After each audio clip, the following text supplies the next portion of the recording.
হে জগতবাসী, আশা করছি সকলেই ভালো আছেন। তো আজকের কিছু আলোচনা নিয়ে আসলাম আমি, শামীম আলী চিশতি। সেই আলোচনাটি হলো কি, যে আমরা টুপি পরি, পাঞ্জাবি পরি বা জুব্বা পরি, পাগড়ি পরি। তো এই যে কিছু একটা বিষয়, এটা আমরা কেন করি? এটা এজন্যই করি যে হযরত মুহাম্মদ সাল্লাল্লাহু আলাইহি সাল্লাম তিনি এগুলো পরিধান করতেন। টুপি, জুব্বা, পাগড়ি। আরেকটা জিনিস ব্যবহার করতেন, তিনি দস্তরখানা বিছিয়ে খাওয়া দাওয়া করতেন। তো আজকের যে আলোচনাটি যে খুবই গুরুত্বপূর্ণ হবে ইনশাল্লাহ। তো আশা করব আপনারা ভিডিওটি স্কিপ করবেন না, পুরোপুরিটি শুনবেন যে হযরত মুহাম্মদ সাল্লাল্লাহু আলাইহি সাল্লাম কেন এগুলো পরেছিলেন। তো এখন সেই কথাটি হল, দেখেন, হযরত মুহাম্মদ সাল্লাল্লাহু আলাইহি সাল্লাম প্রয়োজনের বাহিরে কোনো কিছু করেননি, প্রয়োজন ছাড়া তিনি কিছুই করেননি। তাহলে প্রথম আসি যে টুপিটা হযরত মুহাম্মদ সাল্লাল্লাহু আলাইহি সাল্লাম কেন পরতেন। দেখেন যে আমাদের বাংলাদেশটা কিন্তু মরুভূমির দেশ না, পিচ ঢালাই রাস্তাঘাট। তো মরুভূমিতে যখন হাঁটতেন চলতেন, তখন দেখা যায় প্রচুর পরিমাণে বাতাসের সাথে বালু আসতো।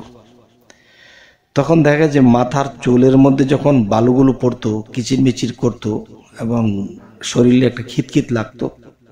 এবং দেখা গেছে এত বাতাস আর এতই বালুচরের বিষয়টা, তখন দেখা যায় নবী সমস্যা অনুভব করত। তখন তিনি কি করলেন, একটি টুপি তৈরি করলেন। তো আমরা যে ডিজাইন করে টুপি পরি, আসলে এরকম টুপি নয় যে মাথারটাকে ঢাকনা দেওয়ার জন্য যতটুকু দরকার অতটুকু ঢাকনা দিয়ে তিনি টুপিটা পরেছিলেন। আচ্ছা, তারপর যে আমরা যে বর্তমানে টুপি পরি, আমাদের দেশে কিন্তু ওরকম বালু উড়ে না। আমাদের পিচ ঢালাই রাস্তাঘাট, এখানে ওরকম পরিমাণে বালু নেই, তারপরেও পরি। আচ্ছা, যাই হোক, এবার আসি জুব্বা। তো এই জুব্বাটা নবীজি আগের দিনে তো অতটা পাতলা কাপড় ছিল না, তো যেমনটাই ছিল অনেক বড় জুব্বা পরতো। এবং জুব্বার উপরে দেখা গেছে, আমরা যখন দেখি একটা লোক যখন হজ করতে যায় বা সৌদিয়ানরা পরে, যে মাথার মধ্যে একটা স্প্রিং দেওয়া আছে আর রুমালটা দেওয়া আছে। তো ওই রুমালটা ব্যবহার করতেন হযরত মুহাম্মদ সাল্লাল্লাহু আলাইহি সাল্লাম। তো ওই রুমালটা যখন ব্যবহার করতেন, কেন করতেন, যে টুপির মধ্যে বালুটা পড়তো আর রুমালের উপর দিয়ে সেই বালুটা গড়াইয়ে তখন শরীরে পড়তো। তখন শরীরের মধ্যে যখন বালু পড়ে তখন খিতখিত লাগে। তখন একটা জুব্বা যখন পরা হয়েছে, তখন টুপির মধ্যে বাড়ি খেয়ে বালুটা ওই রুমালের মধ্যে লেগেছে। আর একটা বিষয় হলো, রুমালটা কিন্তু মাথার মধ্যে বর্তমানে স্প্রিং দিয়ে আটকাতে হয়। আর তখন নবী স্প্রিং কোত্থেকে পাবে, সেই যুগ তো তখন ছিল না। তখন গাছের লত দিয়ে মাথার মধ্যে একটা পেঁচ দিয়ে দিত, তাহলে আর রুমালটা উড়ে যাইতো না।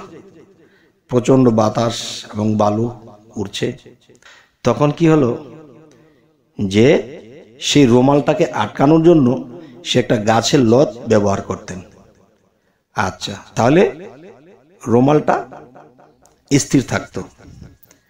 টুপির মধ্যে যখন পড়তো, বালুটা রুমালে যাইতো, আর রুমালে যে বালুটা গড়াইয়া পড়তো, তখন সেটা নবীর জুব্বা যে পড়েছে, এই জুব্বার মধ্যে লেগে বালুটা বাহিরে চলে যাইতো।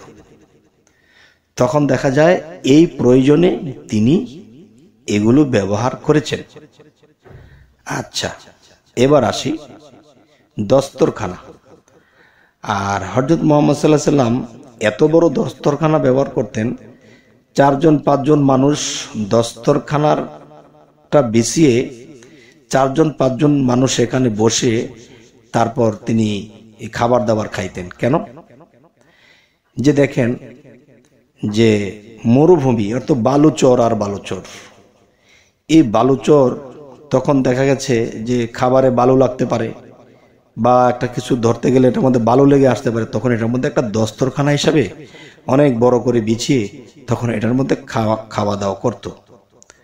আচ্ছা, তাহলে দেখা গেছে আমরা খাটে কিংবা ফ্লোরে কিংবা আমরা যখন বসি, নবী এটা ব্যবহার করতো, এটা আমরা ব্যবহার করি।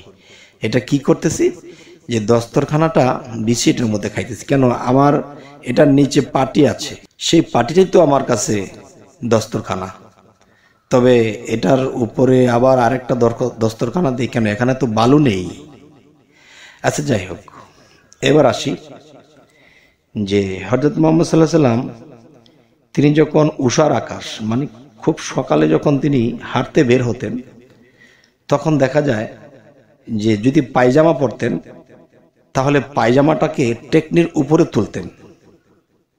টেকনির উপরে তুলতেন কেন, দেখা গেছে থোকা থোকা ঘাস থাকে বা বালু, এই বালু ছিটকে ছিটকে পায়ের উপরে উঠে যেত বা কাপড়টা নষ্ট হয়ে যেত, আবার একটু একটু ভিজে যাইত। তখন দেখা যায় যে ঘাসের মধ্যে যে উষাগুলো পড়েছে, এতে কিন্তু দেখা যায় যে পায়ের টেকনিটা তো বালুতে ভরে যায়, তার মধ্যে একটু হালকা পানি পানি, এরপরে দেখা যায় যে কাপড়টা নষ্ট হয়ে যায়। তিনি কাচিয়ে একটু উপরে তুলে নিতেন। তো এই যে কাচিয়ে উপরে তুলে নিতেন, হযরত মুহাম্মদ সাল্লাল্লাহু আলাইহি সাল্লাম তিনি কিন্তু প্রয়োজনে করতেন এটা।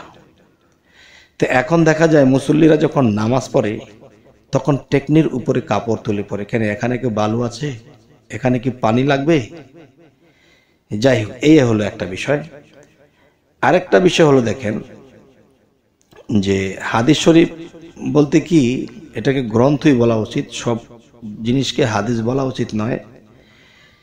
যে নবীজি হযরত মুহাম্মদ সাল্লাল্লাহু আলাইহি সাল্লাম থেকে যে সহিহ হাদিসগুলো এসেছে, তো কিছু কিছু মিক্সচার হাদিস আছে, এগুলোর মধ্যে কিছু কথা লাগিয়েছে যে যদি টেকনির নিচে কেউ কাপড় পরে তাহলে নাকি তার নামাজ হবে না, এবং টেকনির উপরে কাপড় পরতে হবে। আরো কিছু হাদিস এটার উপরে দেওয়া হয়েছে। তা এখন কথা হলো যে টেকনির উপরে কাপড় পরার মধ্যে যে উদ্দেশ্য ছিল নবীর, আমরা কোন উদ্দেশ্যে উঠাইতেছি। আচ্ছা, এই হলো একটা বিষয়। আরো একটি বিষয় হলো কি, দেখেন বহু বহু নবী রাসূলদেরকে দিয়ে আল্লাহ তাআলা এদেরকে দিয়ে দুম্বা, ভেড়া, খাসি লালন পালন করাইছে। তো লালন পালন করানোর উদ্দেশ্য কি, হযরত মুহাম্মদ সাল্লাল্লাহু আলাইহি সাল্লাম ছাগল পালতেন, ছাগলের রাখাল ছিলেন তিনি। তাহলে যে আরো বহু নবীদেরকে দিয়েও ছাগল পালিয়েছে। যেমন একজন নবীর কথা বলা হয়েছে, সেই নবীর নবুয়তটা আসবে আসবে বলে কিন্তু আসছে না, সেই নবুয়তটা সে পেয়ে যাবে বলে আসছে না।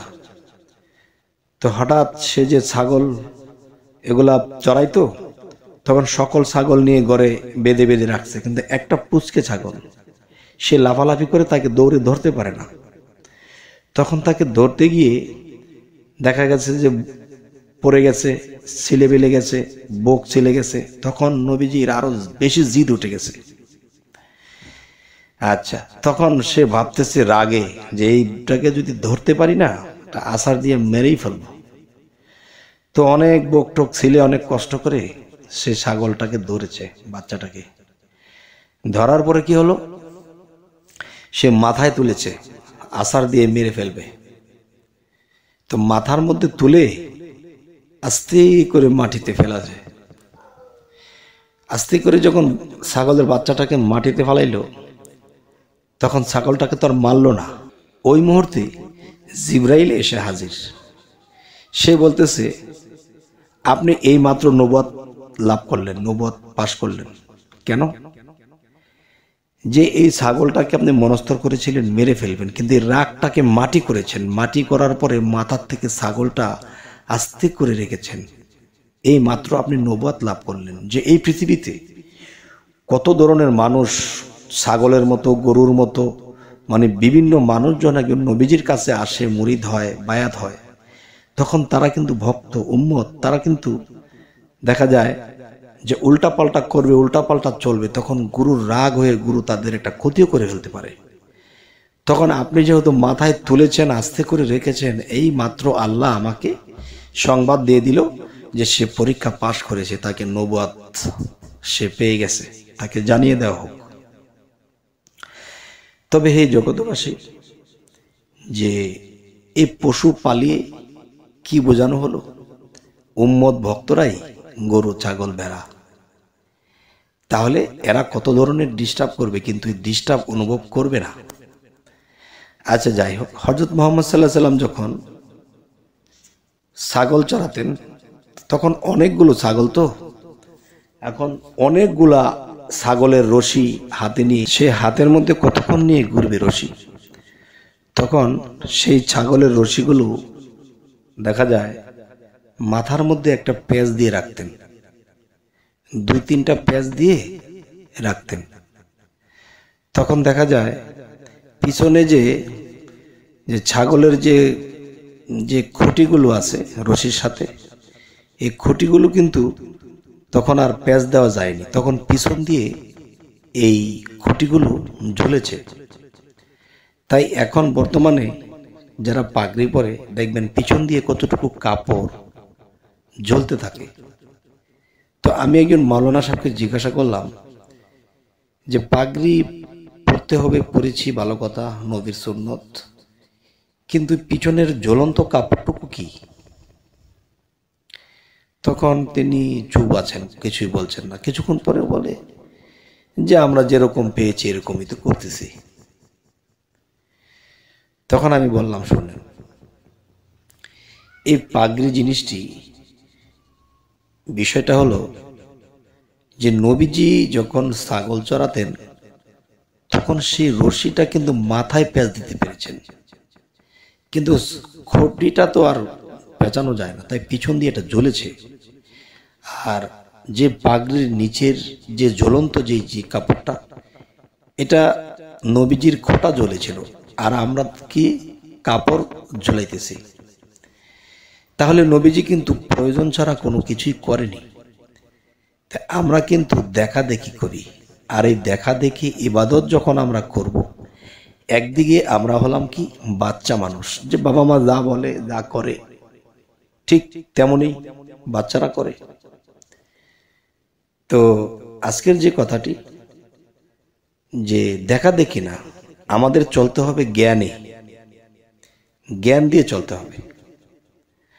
আচ্ছা, আরেকটা বিষয় হলো যে আমরা যে কোনো কাপড় পরি, আমাদের লজ্জাস্থান ঢাকতে হবে, আমাদের শরীরটাকে ঢাকতে হবে। এ হলো মূল বিষয়, যে গোপন অঙ্গকে হেফাজত করার জন্য আমাদের কাপড় পরতে হয়।